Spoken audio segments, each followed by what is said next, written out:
Hello everybody, bonsoir. Nous allons faire un tuto sur SolidWorks très rapidement. On en avait déjà fait un, je vais encore faire un deuxième pour vous entretenir sur les BABA. Je vous avais abandonné pendant très longtemps. Je demande des excuses à tous les internautes et à tous les abonnés, même s'il n'y en a qu'un seul ou deux. C'est très important. La connaissance n'a pas de prix. Donc du coup, là nous avons un nouveau SolidWorks et là vous avez ce qu'on appelle des tutoriels step by step. Get started with SolidWorks 4, My SolidWorks Training, en MyPC et tout ce que vous voulez. Donc là, du coup, je vais vous montrer comment y accéder plus tard. Donc là, on va commencer par une nouvelle pièce. Là, j'ai pas en tête une pièce que je veux faire, donc on va juste essayer d'aller un peu très rapidement pour voir si vous avez retenu, vous avez les fonctionnalités de base de SolidWorks, si vous en avez une idée.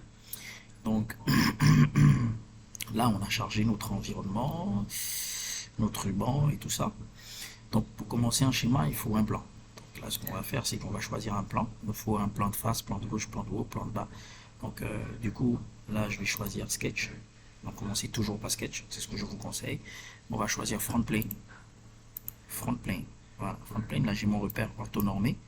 Du coup, je vais choisir un cercle comme la dernière fois. Voilà. Et je vais mettre un rayon de 40. Ok. Alors, petite information, le cercle n'est pas fixe. Je peux le modifier à n'importe quel moment.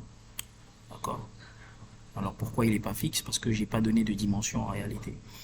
Donc, pour donner une dimension, il faut que je me vienne ici, en haut à gauche, à Smart Dimension. Donc, Smart Dimension, j'ai mon petit truc sur la souris qui me permet de reconnaître que là, je suis à Smart Dimension et je vais choisir, puisque moi, je veux euh, un rayon de 40, donc du coup, je vais choisir un diamètre de 80. Donc, du coup, j'écris 80, parce que là, il me présente le diamètre.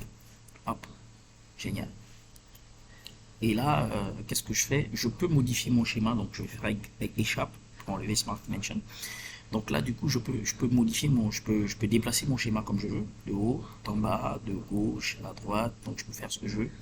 Encore plus pour moi parce que j'ai un écran tactile, donc je peux toucher avec mes doigts et déplacer mon schéma. Donc là, ce que je vais faire, c'est faire un CTRL 7 pour l'incliner, voilà, et je vais toucher mon tactile pour essayer de le ramener légèrement, voilà, comme vous voyez. Et là, j'ai ce qu'il faut. Ok, voilà, ok, c'est génial. Donc du coup, je vais utiliser la fonction, je vais à feature, je vais utiliser la fonction extruder et je vais aussi utiliser la fonction extruder cut. Donc là, on va sur extruder boss base et extruder cut. Après, on verra revolved et autres. Donc là, moi, je suis pas très bon en anglais. Euh, Faisons comme on peut. Donc là, je vais utiliser extruder boss. Hop, voilà ce que j'ai. Du coup, je vais allonger.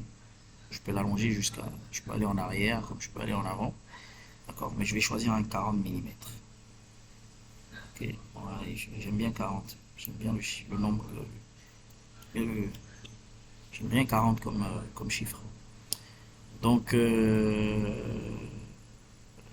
là, nous sommes bien. On a ce qu'il faut. Donc je vais cliquer sur valider. Voilà, une fois que j'ai cliqué sur valider, là j'ai ma pièce. Ok. Donc je vais ramener ma pièce en front plane parce qu'au début j'ai choisi le plan front plane. Donc front plane, autant pour moi. Donc je vais ramener ma pièce. Désolé, en front plane. Pour ça, je viens dans Sketch. Je sélectionne Sketch. Je clique sur la face. Et là, je suis en front plane. Plan de face. Je vais revenir, là, je peux choisir n'importe quelle figure pour faire la modification de mon cercle. Je vais choisir un autre cercle. Et je vais augmenter. Là, je vais chercher 30 comme rayon. Ok. On va essayer d'être éloigné de 10 millimètres par là. Et pour fixer, comme je disais tout à l'heure, il faut aller à Smart Dimension pour donner la dimension, faire un double clic sur ton cercle. Et là, il me présente le diamètre. Et je choisis un diamètre 60 parce que je veux un rayon de 30. Donc, je choisis un diamètre de 60. Hop. Et là, j'ai ma figure. Donc, je valide. Ok, c'est super. Donc là, je peux encore faire un autre CTRL 7. Voilà, et là, j'ai ma pièce. Alors, pourquoi j'ai fait ça? Je vais vous montrer parce que je vais utiliser la fonction extruder cut. Pour utiliser la fonction extruder cut, je vais sélectionner la face que je viens de créer, la face sur laquelle je veux faire la modification, donc extruder cut. Et ensuite, je viens à extruder cut. Hop. Et voilà. Donc il me dit qu'il est extrudé à 40 mm. Donc 40 mm, c'est genre toute, voilà, toute la longueur de mon diamètre. Je sais pas si vous voyez ce que je veux dire. Toute la longueur de mon cylindre, autant pour moi. Donc, mais de l'intérieur.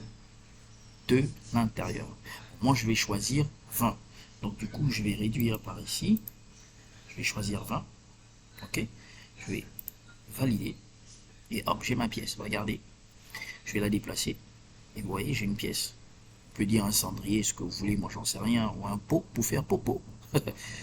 Selon vous, c'est voilà. Donc là, on a une pièce assez cool, sympa. Donc là, on va revenir sur Sketch. On va sélectionner Sketch. On va revenir en front plane comme au départ et on va sélectionner la face sur laquelle on veut faire une modification. Voilà, on est revenu en front plane. On a trop choisi de cercle, je vais maintenant choisir un rectangle, mais dont l'origine se prend au centre. Voilà, et là, je fais ça, je fais ça, je fais ça, je fais ça. Disons que je veux faire un carré. Donc je vais avoir 10 de chaque. Voilà, je vais avoir 10 de chaque. Attention. Bon, bref, c'est pas grave, on lâche. Allons à Smart Dimension et on essaye de mettre 10 de chaque. Voilà. Et 10. Je suis rentré. Et ici, Smart Dimension, double-clic. 10. Et là, j'ai mon carré. Là, j'ai mon carré. Super. Donc, c'est génial. Là, j'ai validé.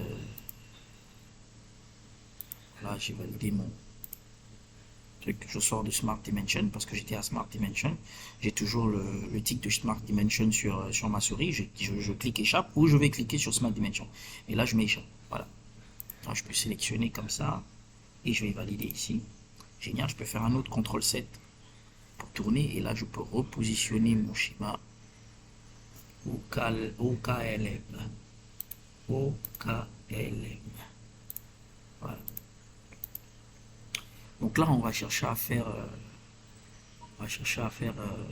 extruder boss encore une nouvelle fois, extruder cut, autant pour moi encore une nouvelle fois, mais sur cette face-là, que l'on va sélectionner d'ailleurs. Voilà. Et donc, on revient ici à extruder cut. Et je clique sur extruder cut. Logiquement, ça devrait passer. Il me dit 20. Voilà, tu vois, il montre là. Il me dit 20. Bon, ok, j'accepte 20 parce que je veux voir, je veux percer, je vais traverser toute ma pièce. Tout, je vais traverser de tous les 20 mm de, de, de, de, des 20 mm restants à l'intérieur de, de la hauteur donc, de mon cylindre. Donc du coup, je clique OK. Et là, vous voyez, je tourne ma pièce. Et voilà, j'ai un truc assez incroyable. Et là, tu vois, ça me donne une idée. Ça me dit que dans le prochain tuto, on peut essayer de faire l'assemblage. Parce que sur les droits, tu fais de l'assemblage, de l'inspection. Donc du coup, ça me donne une idée. Là, on peut essayer de créer une pièce, une tige, pareillement dans les mêmes dimensions, en respectant les tolérances, bien sûr, de jeu, de serrage, tout ce que vous voulez, et essayer de rentrer. Mais j'aurais pu faire un truc circulaire, faire des filetages à l'intérieur et faire une tige avec des filetages. Mais j'y ai pas pensé, désolé. Donc là, on a notre pièce. Donc je pense qu'on a fini la première partie de notre tuto. Voilà, que l'on avait déjà commencé au préalable sur SolidWorks, donc je vous avais déjà montré certains trucs, mais on n'était pas allé jusque là. Et là, quand même, on a avancé un tout petit peu. On va essayer d'aller plus loin la prochaine fois. Donc moi, je vous dis merci, c'est génial. On a notre pièce, on peut la tourner, on peut faire ce qu'on veut de cette pièce, c'est génial. Moi, je la tourne avec mon doigt sur mon écran parce qu'il est tactile. Voilà. Vous pouvez utiliser les flèches sur votre ordinateur. C'est génial. Bon, voilà. Donc, je vous dis à très bientôt. Je vais de ce fait enregistrer ce tuto. Ouais, voilà, je vais l'enregistrer. Je vais avoir un dossier part 2. Donc là, je vais mettre part 3. J'ai déjà un dossier que j'enregistre, donc je vais mettre part 3. Et hop, je vais entrer. C'est génial. Et je vais vous dire à très bientôt.